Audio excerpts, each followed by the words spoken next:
esmalt palju õnne suureskorilise võidu puhul, tundub, et meeskond on oma joonised ja plaanid paika saanud.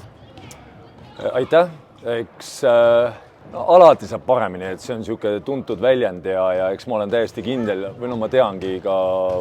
mängujärgse aja põhjal seal riietusruumis, et treenerid kindlasti tunnevad, et alati ja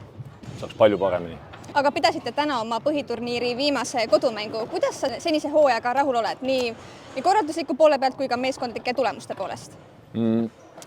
No, mul on paratamatu, mul on, kuigi on juba märts käes ja täpselt nagu sa ütlesid, viimane põhiturniiri mäng kodus, aga ikkagi on millegipärast see eelmine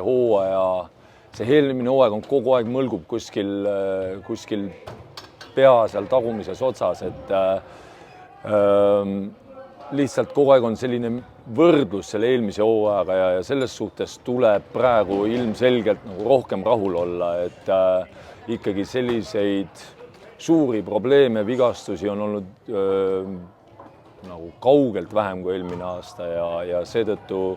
ütleme ka, kui me nüüd suudame ka siis selle viimase põhiturniiri mängu mängida nii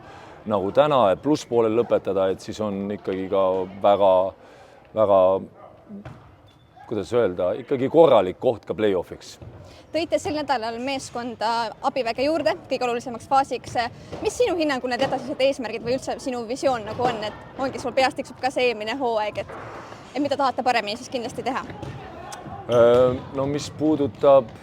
lisajõudu, siis see mõte oli see, et ikkagi kuna hea võimalus tekkis, et siis kasutada kõik võimalused ära, et me oleks ikkagi maksimaalselt hästi valmis. Aga mis puudutab eesmärke, et meil on kogu aeg,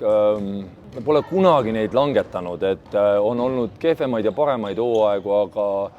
nüüd näiteks Eesti meistrivõistlustel ilmselgelt meie eesmärk on mängida finaalis ja ma arvan, et ka praegu see Eesti-Läti liiga suhtes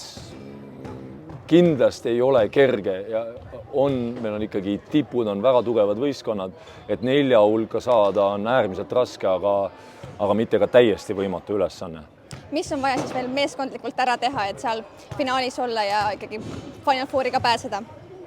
Meeskonnal on täpselt nagu selles tänases mängus ka, et ikkagi kõige rohkem on vaja tegeleda nende nii-öelda peadega, et asi ei ole nii palju, ma arvan, et nad on füüsiliselt heas seisus, ma arvan, et on piisavalt trenni tehtud, nad teavad, meeskond teab, mida treener nõuab, aga see tänane mäng oli hea näide ikkagi, kui erinevad olid esimene ja teine poolaeg ühes ja samas mängus, mis ainult tõestab seda, et asi ei ole oskustes, vaid ikkagi väga palju on see kogu see võime keskenduda, olla fokusseeritud ja nii edasi, et see on see võti, ma arvan. Aga nii tänane võit kui ka viimati pealinnas saadud võit Cramo üle annab kindlasti palju enesekindlust ja motivatsiooni edasiseks juurde. Ja, et igal juhul ma arvan, et ühe sellise endast eespool oleva võistkonna hammustamine oli kindlasti meeskonnale, ma usun, kasuks, et just nimelt selle sama vaimse poole pealt ja eneseusu suhtes, et igal juhul me peame lõpetama ikkagi ka kolmapäeval selle viimase mängu ka võiduga ja ma usun küll, et see on kõik võimalik.